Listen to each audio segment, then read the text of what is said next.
redescubriendo las bases de la calibración del análisis de suelo para mejorar la eficiencia de fertilización fosfatada de los cultivos.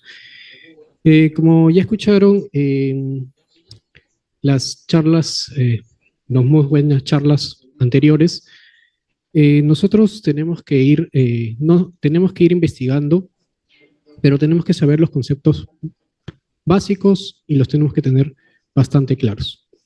Entonces, en esta presentación yo voy a hablar sobre la calibración. Primero vamos a ver un poco de la historia de esto, de qué cosa es la calibración de los análisis de suelos. Y por ejemplo, aquí lo más antiguo que yo he encontrado de una guía de fertilización, de calibración, es esta guía, boletín número 18 de la FAO de 1973, donde nos indica más o menos cuáles son los pasos que deberíamos hacer para poder usar el análisis de suelo para hacer dosis de recomendaciones de fertilización. Entonces, lo primero que nosotros ya hemos hecho hace mucho tiempo es ver el análisis de suelo.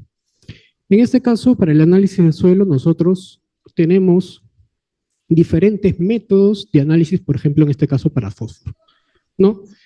Bueno, ya los mencionaron, igual algunos, Nomelich, ¿no? Resina, Olsen, es el que nosotros usamos aquí en Perú, ¿no? Y vean que son de bastante, ya fueron desarrollados hace bastante tiempo. Entonces, cada uno tiene unas características específicas que se correlacionan mejor en unos suelos y en algunos cultivos. Entonces, lo primero es adoptar el método que nosotros vamos a realizar. Una vez que bueno, ¿cómo se determina este método? Es mediante la correlación de el valor que nos da el análisis de suelo junto con el rendimiento, la producción de las plantas. Entonces, por ejemplo, nosotros tenemos un nutriente medido en el suelo con el extractante A o un nutriente con el extractante B y vemos que se supone que a valores más altos del extractante A debería haber un mayor rendimiento. En ese extractante A no se cumple. Mientras que en el extractante B ustedes pueden observar que a medida que haya mayor cantidad de nutriente en el suelo, se supone, esperaríamos nosotros, que el rendimiento aumente, hasta llegar a un punto donde ya se estabiliza. Y luego nosotros hacemos la calibración. En esto la FAO, por ejemplo, nos decía, ¿no? Que para hacer la calibración nosotros teníamos que hacer el análisis de suelo y además dosis crecientes. Para en caso de los nutrientes, por ejemplo, el fósforo, que es un nutriente inmóvil, hacemos dosis crecientes, 0 fósforo. Siempre es bueno colocar un tratamiento sin fósforo. Yo sé que algunas veces es un poco complicado de repente hacerlo con agricultor, porque el agricultor no quiere el 0, porque puede ser que su cultivo no crezca, pero es necesario para hacer estos trabajos de calibración. Y luego usar dosis crecientes hasta la dosis más alta donde se obtiene el mayor rendimiento, ¿no? Al menos 5, te piden 5 dosis para hacer estos trabajos. Ahora, ¿qué cosas nosotros tenemos? ¿En qué nosotros estamos parados? Nosotros estamos parados en este decreto supremo, que es del año 2022, del año pasado, donde nos muestran, ¿no?, sobre la fertilidad del suelo, ¿no? Este reglamento para capacidad de uso mayor, nos dicen la fertilidad del suelo, nos dicen si es alta, media o baja, dependiendo de los contenidos de materia orgánica, fósforo y potasio. Y en los parámetros que definen la fertilidad, nosotros conocemos esta tabla, que es bastante famosa, creo que todo el mundo lo conoce, de estos valores, ¿no? Los niveles, ¿no? Los rangos, las categorías de bajo, medio, alto. Y para fósforo siempre nos hablan, ¿no? Menor a 7, bajo, de 7 a 14, medio, y alto, mayor a 14, ¿no? Para fósforo Olsen. Y bueno, y justamente ahí incluso el reglamento cita a nuestro laboratorio de la Universidad Nacional de Gran La Molina, e incluso menciona que esto es lo mismo que el año 2010, ¿no? Que el decreto del año 2010. Ahora, la pregunta siempre fue, ¿de dónde venían estos valores, ¿no? O sea, ¿de dónde, quién hizo esos trabajos para encontrar estos valores de la calibración? Entonces, por ejemplo, lo que se encontró, algo que yo encontré fue en este libro de 1977, Manual de Fertilización para diferentes cultivos del Perú, donde nos daba valores parecidos a los que tenemos actualmente, ¿no? Menos a 6, de 7 a 14, bueno, acá está, de 7 a 14, y más de 25, exceso, ¿no? Igual Olsen, este es método Olsen, y nos habla de la norma cría. ¿no? Que es el Centro Regional de Investigación Agropecuaria. Creo que pertenece, si es que no me equivoco, pertenece al INIA. Entonces, esto ya existía en el año, bueno, se supone que antes ya existía, donde nos hablaban de estos rangos de calibración. Ahora, uno busca en la literatura y va a encontrar diferentes tablas, infinidad de tablas, diría yo, donde nos van a hablar sobre las diferentes clases, rangos, ¿no? Categorías de alto, bajo, ¿no? Muy alto y diferentes rangos, ¿no? En este caso, por ejemplo, es igual Olsen, igual para nosotros, pero igual van a encontrar tablas para cualquier otro método de extracción y para diferentes nutrientes. Ahora, ¿cómo se interpretan estos datos, ¿no? ¿Cómo se debería interpretar o cómo nosotros deberíamos usar estos datos? Aquí nosotros tenemos las categorías, nivel de análisis de suelo, y aquí tenemos el nivel de suficiencia. Cuando el valor del análisis de suelo me dice que es muy alto, el valor es muy alto, se supone, ¿no?, que todo el nutriente que necesita el cultivo lo va a tomar del suelo. 100% de suficiencia. Cuando es alto, ¿no?, disminuye un poco lo que me aporta el suelo, una parte lo tenemos que aportar como fertilizante, medio de 70-90, bajo de 50-70% y muy bajo, que es muy poca la cantidad de nutriente que aporta el suelo y la mayor cantidad la tenemos que colocar como fertilizante. Eso es lo que se supone que se interpretan de esa manera las categorías del suelo. Entonces vemos aquí, ¿no? Igual las categorías, ¿no? Igual lo que hemos mencionado, y aquí nos habla de la probabilidad de respuesta si se adiciona el nutriente. Aquí es donde nosotros empezamos a usar los análisis de suelo. Si el valor me dice, por ejemplo, que es medio, la probabilidad que el rendimiento aumente es moderadamente baja. Si, por ejemplo, la categoría es muy alto o alto, me dice que no hay ninguna probabilidad que responda el cultivo a la fertilización con el nutriente que yo estoy aplicando. Se supone, ¿no? Si yo tengo alto 14 ppm de fósforo, se supone que me está diciendo no hay ninguna probabilidad de respuesta, o sea, aplicar o no aplicar daría lo mismo, porque el suelo tiene la capacidad de suministrar el nutriente a la planta. Eso se supone que nosotros deberíamos entenderlo de esa manera. Y aquí cuando nos dice recomendaciones, nos dice cuánto es lo que deberíamos colocar, ¿no? Una recomendación, no con datos, sino con ejemplo, ¿no? Por ejemplo, aquí, muy bajo. La dosis tiene que ser mucho mayor a lo exportado por el cultivo, a lo que se lleva el cultivo cuando nosotros cosechamos. Cuando está en el nivel medio, la dosis debería ser igual al exportado por el cultivo para evitar que los suelos empiecen a disminuir su fertilidad. Por lo menos si sacan 10, ustedes devuelven 10. Y cuando ya es valores altos o muy altos, la dosis empieza a disminuir y luego incluso nos dicen no fertilizar. Entonces, en estos trabajos, por ejemplo, donde hemos tenido en estos últimos años problemas con la urea, seguramente había muchos lugares donde la cantidad de nitrógeno ya estaba por aquí, nosotros no sabíamos y seguíamos aplicando sin saber que de repente ya ni siquiera había respuesta.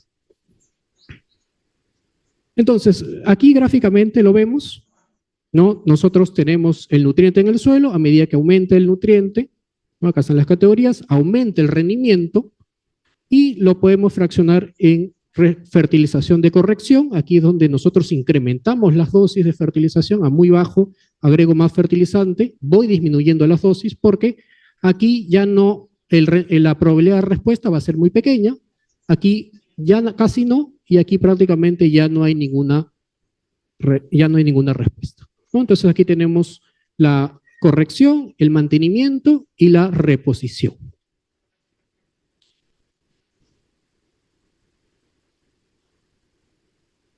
Entonces, ahí es donde sale el famoso nivel crítico, umbral crítico, valor crítico de los análisis de suelo. Cuando nosotros interceptamos aquí al 90% del rendimiento relativo, ¿no?, en el eje Y, y lo proyectamos al eje X, en este valor nivel crítico significa que la probabilidad de respuesta a la fertilización para acá es alta y para acá es muy baja. Entonces, con eso el agricultor, bueno, cualquier persona, un agricultor, digo, bueno, si me sale 14, ya no, la probabilidad ya no hay a respuesta y menos de 14 hay respuesta a la fertilización. Entonces, ¿qué cosa es el rendimiento relativo? El rendimiento relativo es los tratamientos en campo donde midro yo, comparo los rendimientos del tratamiento sin fertilización, en este caso de fósforo, y con fertilización de fósforo. Muchas veces he visto en muchos trabajos donde colocan el control, el famoso control lo ponen 0, 0, 0, pero con eso no se puede hacer la calibración porque yo no sé si es cero, o sea, el bajo rendimiento, no sé si es por fósforo, por nitrógeno, por potasio, porque le quitan todos los nutrientes y lo comparan con el fertilizado con NPK. Entonces, no se puede hacer una calibración si pongo un control 0, 0, 0. Esto significa que sin fertilización fósforo tenía nitrógeno, tenía potasio, tenía azufre. Y también tenía nitrógeno, fósforo, potasio y azufre para hacer la calibración. Ahora, esta es una manera muy sencilla de hacerla porque en la actualidad usamos, por ejemplo, como vieron, diferentes dosis. Uno puede usar la dosis más alta, el promedio de las demás dosis, o simplemente usar un solo tratamiento como este caso. Eso sería lo más sencillo posible. Ahora, también existen obviamente críticas porque siempre dicen el rendimiento relativo a qué. ¿A qué estoy haciendo el relativo? Por ejemplo, ¿qué quiere decir? Que como esto está en porcentaje, en un año yo hago una campaña y me sale 10 toneladas, el rendimiento máximo, pero el otro año hago lo mismo y me sale 25 toneladas, por ejemplo, para papa. Al final los dos son 100%. Entonces ahí es donde hay que analizar los datos para saber si realmente tenemos esa información que estamos trabajando va a ser buena para hacer nuestra calibración. Entonces, una vez que ya tenemos el rendimiento relativo, tenemos el valor de análisis de suelo, nosotros hacemos diferentes funciones. El más sencillo, el que se trabajó hace muchos años, el famoso Kate Nelson, y luego están las diferentes funciones, Mitscherlich, lineal plateau, cuadrática plateau y algunas otras más que existen para poder ver y calcular el valor crítico de los análisis. Por ejemplo, aquí, estos trabajos, vean que necesitan, cada puntito es un trabajo, es una localidad, bueno, un trabajo, en realidad un trabajo de investigación, tiene 108 trabajos, esto está hecho para China, por ejemplo, donde aquí, por ejemplo, tiene rendimiento relativo, nivel de fósforo, y aquí al 90% del rendimiento relativo, tenemos acá que el valor crítico es 28. Como les decía, el valor relativo es relativo, porque en estos trabajos, y esto es para trigo, el rendimiento que ellos obtienen no es el mismo que obtenemos aquí, entonces por lo tanto al llevarlo al 100% es como si fuese lo mismo, pero no lo es porque son diferentes rendimientos. Ahora, existen diferentes trabajos a nivel mundial donde ya nos dan estos valores críticos para diferentes cultivos. Por ejemplo, aquí esto es para Estados Unidos, donde hay diferentes fuentes, donde ya hicieron estos trabajos para diferentes cultivos, donde ustedes pueden observar cuando hay con respuesta o sin respuesta. Por ejemplo, el maíz, si yo tengo 12 ppm de fósforo Olsen, en el análisis ya no habría respuesta a la fertilización fosfatada. En cambio, para papa me dicen que el valor de 25, cuando recién tengo 25 ppm en el suelo, ya no hay respuesta a la aplicación de fósforo.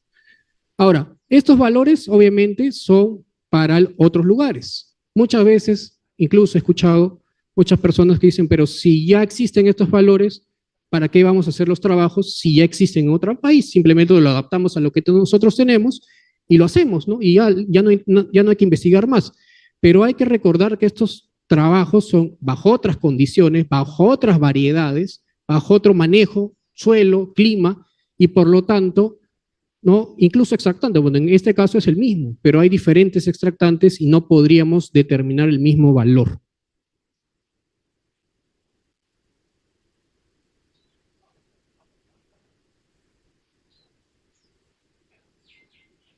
Ok. Por ejemplo, aquí tenemos valores críticos de fósforo Caldwell, que es lo que usan en Australia, Para trigo, diferentes tipos de suelo y en el tiempo. Acá tienen diferentes tipos de suelo y, por ejemplo, aquí lo que tenemos es, aquí tenemos que, si yo quiero un mayor rendimiento, los valores críticos aumentan. Yo necesito mayor cantidad de fósforo en el suelo para llegar al 95% del rendimiento relativo. Ahora, lo que se hace, lo que están trabajando ya en Estados Unidos, por ejemplo, ya no se habla solamente de un valor único, se habla ahora de rangos, o sea que, por ejemplo, el intervalo de confianza, que ese valor en realidad no fue 28, sino que hubo un rango entre 21 y 38. Entonces, ahí ya vemos que va a ir variando incluso en una misma localidad, por ejemplo, un mismo suelo, ¿no? Diferentes trabajos. Y, por ejemplo, en el tiempo, vean acá, ellos tienen datos desde el 58 al 80 y tienen un valor de 20, pero los datos de 95 al 2011 tienen un dato de 26 de valor crítico. O sea, significa que estos valores hay que actualizarlos, como los mencionó, ¿no? Hace poco el tema de en Sao Paulo, ¿no? Que tienen diferentes actualizaciones. Igual acá, ¿no? Los valores de 14 ahora pasaron a 22.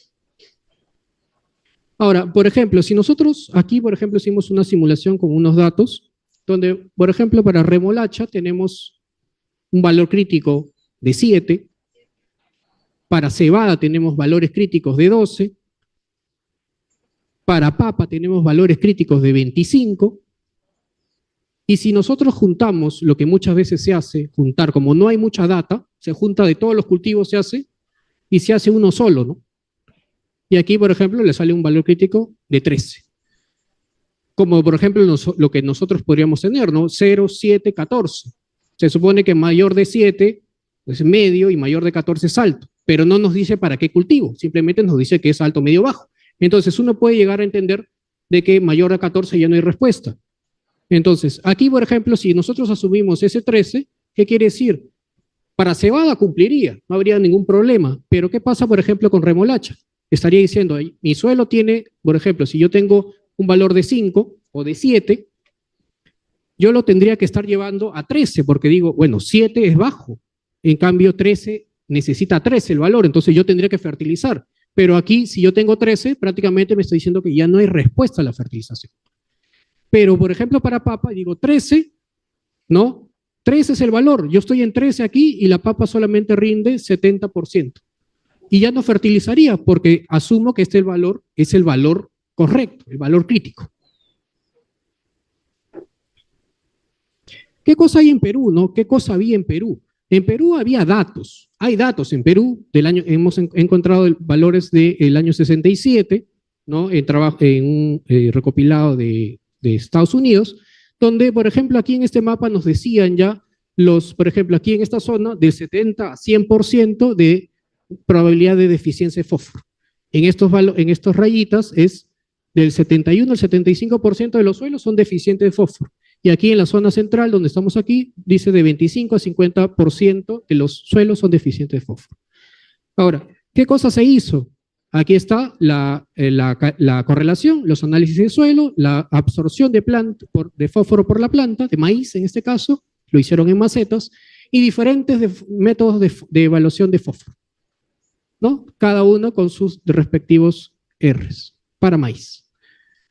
Y luego se hizo la calibración, ¿no? Aquí tenemos igual el nivel de fósforo, ¿no? Para lugares de selva y costa, y aquí tenemos el rendimiento relativo. Para algunos, ¿no? Este es el método Katie Nelson, donde lo separa por cuadrantes. Entonces, aquí, donde se intersecta, ese es el valor crítico. 15, por ejemplo, para maíz, aquí nos da, para Olsen nos da 12, y por ejemplo, para este método de Carolina del Norte es más de 60. ¿Qué más se encontró? Se encontró el famoso 7. ¿De dónde viene ese famoso 0,7? ¿No? Porque el 7 sería como el valor crítico. Se encontró en este trabajo de Valverde del 66, que él menciona que para la papa, el cultivo de la papa en la sierra del Perú, es el valor de 7 ppm, pero es del año 66. O sea, con otras variedades de papas seguramente. Otros, por ejemplo, igual trabajos en otros países, por ejemplo en Colombia, para la papa igual, son valores más altos porque igual son otras metodologías. Entonces, aquí, por ejemplo, este es el trabajo de Valverde, ¿no? El año 67, publicado en el año 67, donde vemos, por ejemplo, que él lo colocó entre diferentes tipos de pH, ¿no? Están las dosis 0, 80, y acá están los rendimientos, acá está el incremento del rendimiento en porcentaje, vemos que cuando es de 0 a 7, acá está el famoso 0,7, los incrementos son más altos, cuando pasa de 7 a 15, valor medio, los incrementos ya no son tan altos, o sea, empieza a disminuir el incremento de rendimiento, y cuando está más de 15, ya la probabilidad del incremento es 1%, 4% o 25%. ¿No? Y son datos, experimentos del año 59 al 64. Ahí sale que aquí es el famoso 7, ¿no? Del valor crítico para la papa. No, y aquí está el método Katie-Nelson. Estos cuadrantes tienen que ir vacíos, ¿no? No debería haber puntos aquí. Y aquí, por ejemplo, lo colocan al 80% del rendimiento relativo, ¿no? Hay acá probabilidad a respuesta de la fertilización y aquí ya no hay respuesta a la fertilización. Acá está el 7. Pero ahora, ¿qué pasa con los trabajos que hemos ido encontrando? ¿No? Para los que lo han conocido, el doctor Svein Villagarcía, el doctor Aguirre, saben que ellos siempre ponían los tratamientos de elemento faltante. Siempre en todos, muchas veces decía, ¿para qué haces elemento faltante? ¿No? Porque gracias a esos trabajos de elemento faltante se puede hacer la calibración de los suelos. Entonces, por ejemplo, aquí en el Valle del Mantaro salen, ¿no? Que, por ejemplo, tienen dosis, ¿no? 0 sin nitrógeno, sin fósforo y sin potasio, y ven los rendimientos. 60 toneladas, 10, 25 y 50 toneladas. Aquí yo tengo el análisis de suelo, 12 ppm de fósforo. Si el valor crítico fuese 7, significa que con 7 ya alcanzaría el rendimiento máximo, pero aquí estamos viendo que pasa de 60, pasa a 25. En realidad el rendimiento relativo para fósforo en este cultivo de papa en el Valle del Mantaro solamente es del 41%. O sea que para llegar al 90% no necesita 12, necesita valores mucho más altos para llegar al 90% del rendimiento relativo. Y lo mismo se hace para los demás nutrientes. Ahora, ¿qué hacemos nosotros con los análisis de suelo, no? Nosotros tenemos 14 ppm y lo que nosotros hacemos casi siempre es, bueno, esto aquí lo convertimos, ¿no? Kilos, toneladas, peso de una capa arable, esto lo convertimos a P2O5 y asumimos que, ¿no? Bueno, por si acaso el P2O5 no es la forma de absorción por la planta, ¿no? Lo coloco ahí porque algunas veces se piensa que este P2O5 es lo que se absorbe, no es como se absorbe. Y nosotros, la pregunta es, ¿no? ¿Todos los cultivos podrán absorber todo el fósforo disponible, entre comillas, coloco ahí? Porque en el análisis nos dice fósforo disponible. Nosotros podemos tener el análisis, pero no sabemos en realidad qué hacemos con ese dato. El análisis está bien hecho, pero ¿qué hacemos con ese dato? ¿Lo transformamos así? ¿No? Y sacamos la cantidad de fósforo que podríamos estar disponible para el cultivo.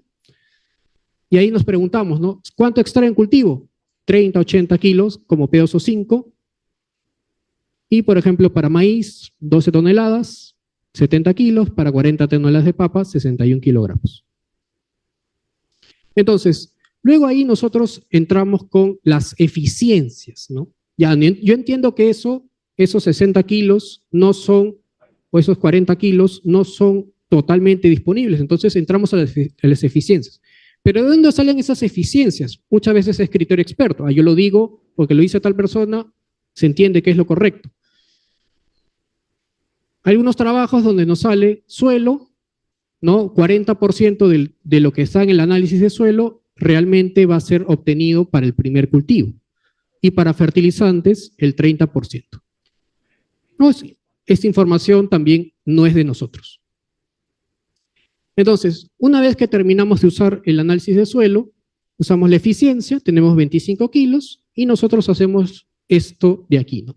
Demanda de fósforo menos suministro de fósforo del suelo entre la eficiencia de fertilización. Tenemos 40 toneladas, 61 kilos, eficiencia 30%, y de esta manera nosotros calculamos la dosis de fertilización que necesita nuestro cultivo de papa para 40 toneladas. Ahora, aquí, por ejemplo, con los datos que se han recopilado, algunos datos que se han recopilado de trabajos del 80 hacia la actualidad, se ha hecho el modelamiento, ¿no?, con este programa que usa el software R, que está libre por si acaso, los trabajan unos investigadores argentinos que están en Estados Unidos, donde uno coloca su base de datos y nos da, ¿no?, fósforo Olsen, rendimiento relativo, y nos da el valor crítico. Para maíz, por ejemplo, 17 ppm. Pero si cambiamos de función, ¿no?, si pasamos a lineal, el valor ya no es 17, es 21. Si cambiamos a cuadrática plateo, es 24. Si cambiamos a Michelis, es 29. Y si cambiamos a otra que se usa, por ejemplo, de arcoseno, es 25 y nos da rangos. Entonces, va a ir cambiando también en función de del modelo que nosotros usamos, y para eso tenemos que usar la estadística para saber si realmente el modelo está bien o no. Igual para papa, vean que los valores para papa son mucho mayores con Katie Nelson. Aquí es 18, ¿no?, 23, ¿no?, 28 para Michelich, y en arcoseno es el 18. Ahora, a partir de eso, ¿qué cosas se hacen en otros lugares, no? Por ejemplo, en Argentina, lo que se hace es, una vez que ya determinaron el valor crítico, yo quiero saber cuánto es lo que necesito para llevar ese valor crítico. Entonces necesito hacer el poder buffer del suelo, ¿no? Una vez que hago ese poder buffer, dosis crecientes, incremento del fósforo extraíble, se hacen los modelos, se hacen las ecuaciones para poder determinar ese valor B. ¿Para qué me sirve ese valor B? Por ejemplo, ellos hacen, yo tengo 11 y quiero llevarlo a 15, ¿no? Calculo el coeficiente B que me salió de los modelamientos de trabajo que se han hecho para esa región en específica, y a partir de ahí se coloca, no, si yo, acá está el peso de la capa arable, acá está el poder buffer, se supone que necesitabas 2.4, pero como el poder buffer significa que se está tomando parte del nutriente, se está quedando en el suelo, necesito más, 4.29, y eso 4.29 se multiplica por el 4 ppm, y así es la dosis recomendada que ellos generalizan. Por ejemplo, para Chile, ¿qué hacen? Igual, ellos tienen que, por cada ppm de fósforo Olsen, cuántos kilos de fósforo pueden ser absorbidos, porque ellos trabajan con un coeficiente de absorción radicular. Por ejemplo, para tubérculos, 1. O sea, por cada ppm hay 1 kilo que absorbe la papa. Y también trabajan con el poder tampón, con el poder buffer, para diferentes tipos de suelos, y al final su dosis sale de aquí, ¿no? La demanda del fósforo menos el suministro por el poder buffer, por el coeficiente de absorción, y por 2.3, que es para convertir de P a P2O5. Por ejemplo, ahí en Sao Paulo, ¿no?, lo que mencionaban, para fósforo resina, igual, por ejemplo, esto es lo que un agricultor de repente le gustaría tener de un análisis. Ya yo tengo 25, ¿no?, acá es miligramos por decímetro cúbico, yo quiero 45 toneladas, entonces lo que debería aplicar de P2O5 es 600 kilos, ¿no? Y como pueden observar, los valores estos de 25 a 60 fueron diferentes a los que presentaron de café. Creo que fueron de 15 a 30. En cambio, en papa es 25 a 60. Significa que los valores cambian por cultivo. No debería ser el mismo para el mismo cultivo, para los diferentes cultivos. Bueno, ¿qué estamos trabajando? Aquí estamos trabajando en algunas tesis de maestría, ¿no? El modelamiento y umbral crítico en fósforo para mejor eficiencia, la ingeniera Melissa Quispe, y ajustes de la fertilización fosfatada para un determinado lugar en Cañete, de la ingeniera Sumira Aguilar. Conclusiones, ¿no? El valor crítico sirve para indicar si habrá respuesta a la fertilización de determinado cultivo. El valor crítico es específico para diferentes combinaciones entre suelo y planta, y los valores críticos cambian en el tiempo con la mejora de la genética de los cultivos. Eso sería todo. Muchas gracias.